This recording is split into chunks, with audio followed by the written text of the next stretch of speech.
Okay, I'm Karma, and I'm going to talk to you today about how to do encaustic paintings.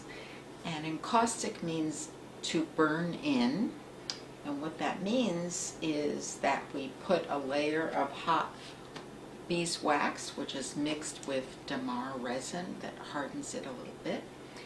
We put it on layers of your platform, and what I usually use for my platform is these very inexpensive pieces of birch plywood that you can get at Home Depot or a hardware store, or lumber yard I mean, and have them cut it into pieces.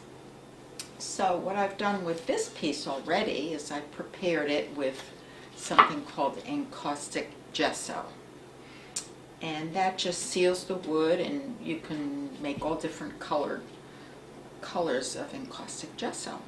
This happens to be white, and when you do that, when you put layers of wax over it, it has kind of a luminosity, which is nice.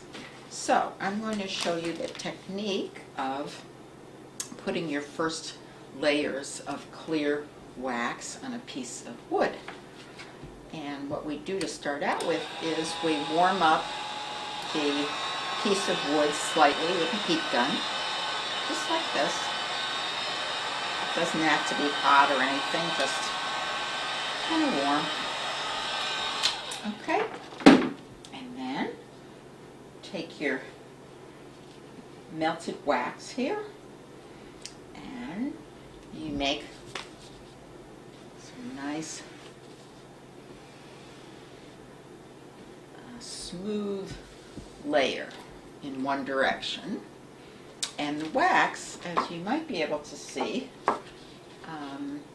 it starts to get molten very quickly, just like candle wax does.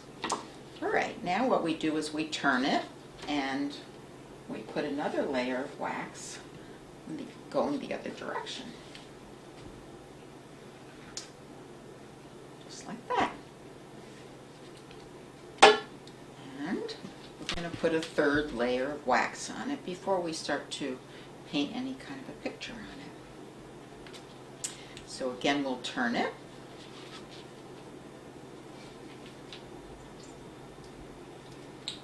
Let some of the wax drip off. There we go. Now we have 3 layers. So it's going to give us a platform that we can now take the heat gun to it. And the reason for heating wax is that usually you actually heat up each layer of wax because that helps it to adhere to the bottom layer. While we're waiting a moment for that to cool just slightly, I want to mention that safety is very important with when you're using hot wax. So as you might see, I have an exhaust fan behind me with the window open a little bit, even though there's snow outside and it's cool. And then there's another window open on the other side here to create a circular draft so that we're not breathing in the hot wax, because that can be toxic if it gets too hot. Okay, we are ready now. We have a nice smooth surface, and we're going to start to heat this wax. And if we want a really nice smooth surface on this little 6x6 piece of plywood, the best way to do it is to sort of hold it almost parallel to the piece of wood. And you want to heat it just until you can see it. It gets a little, I don't know what you'd call it, maybe just a little, it starts to look a little watery, and that means that it's heated enough and you can go on to another spot.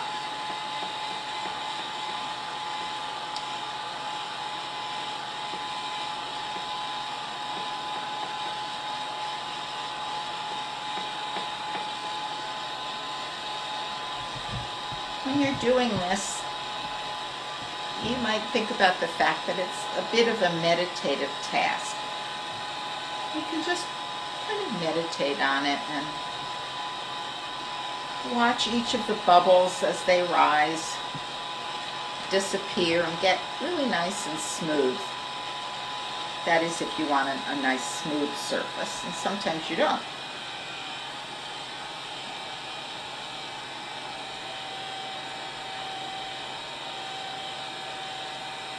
Okay, we've just about gotten that done. It looks almost completely smooth.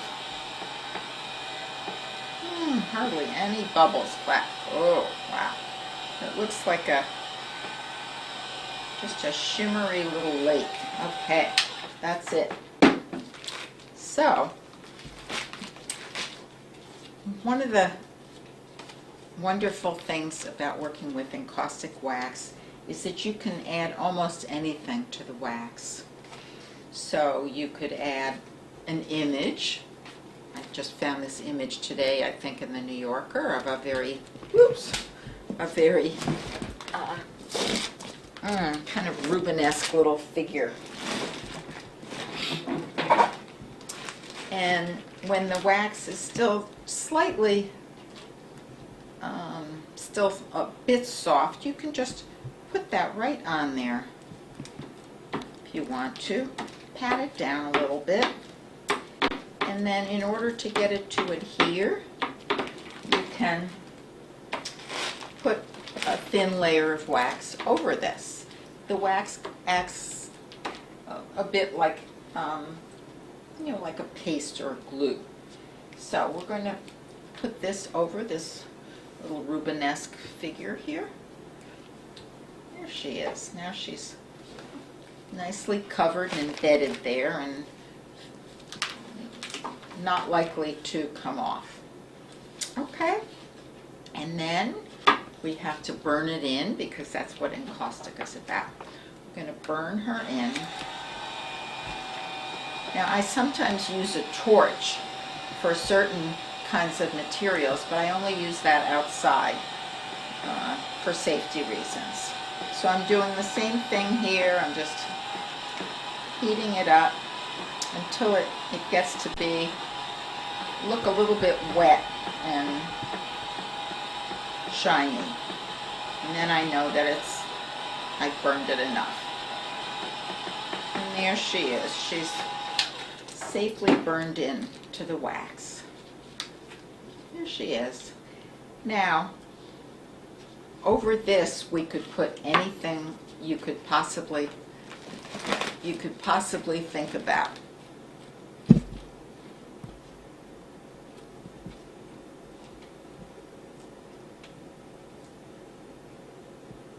Okay, you can start. Now, as I'm looking at this piece so far, I see something interesting. It's a bit of a surprise. And this is what happens often when we work with encaustic. It's a very fluid way of working, and we do get surprises. So what I find my surprise about her is that since it's cut from a magazine article, we can see the printing from the back of the article, which is often something that we want to have because it's very easy to create layers in our encaustic pictures. And sometimes we want to have words or phrases, and they're coming up from behind, so that's fine.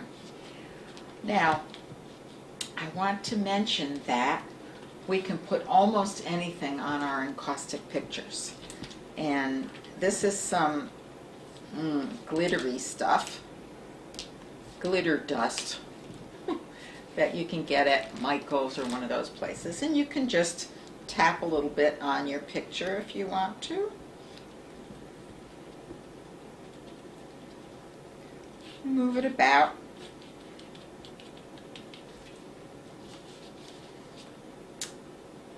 And make her come to life with glitters.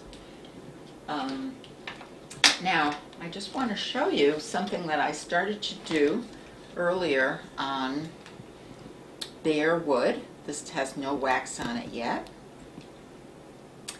What I did was, today I went outside in the snow and I made these little, I found these sticks, just regular old sticks, and they're a little bit wet because it snowed out. And I whittled them down and made them into little paint sticks. And this is India ink that I'm using. And so I made this picture on the bare surface, and I'm going to cover it with wax. But I discovered how much fun it is to draw with these. So we can actually draw a picture over this little figure that I appended to the wax. And I actually have all different sizes of these, excuse me. By the way, I found whittling to be really fun, in case anybody wants to try it. So here's another one.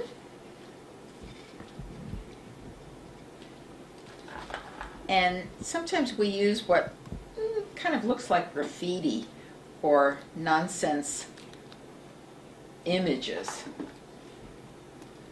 that we can put onto our wax and let it dry, and then we could put wax over that layer to make sure that this is going to be intact. Now, I'm going to open this bag and see what kinds of goodies I find here.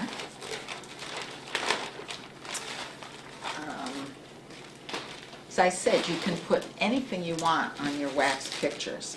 And this is a bag of pieces of wax that I used a few years ago when I was in a class with Laura Moriarty.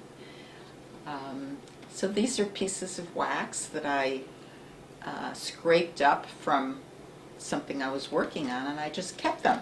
So what you can do with pieces of wax is kind of interesting. I'll show you. So say I'm going to use this piece here, and I'm going to sort of put it right here under her neck, and then we'll heat it up and see what happens. See, it starts to melt and become part of this picture.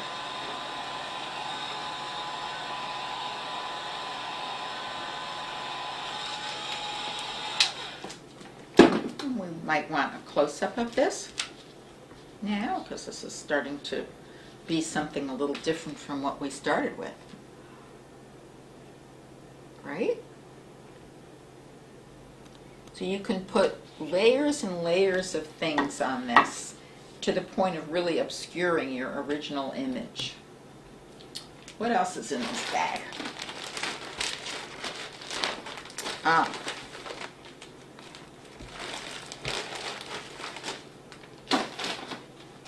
These things. These things are fun. This is gold leaf, I think. And it really sticks to your fingers. But you can take out a little bit of gold leaf and just sort of press it into your picture. Press it in there. Yep. Like that. And then we'll heat it up, see what happens. Some of it might blow away.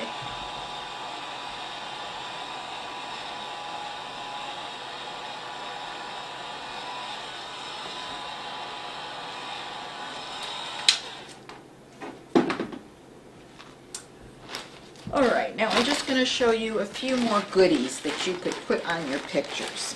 This is eggshells. Eggshells, you can use eggshells, you can use tar, you can use shellac, you can use joint compound, you can use pieces of cloth that you dip into your wax. Almost anything.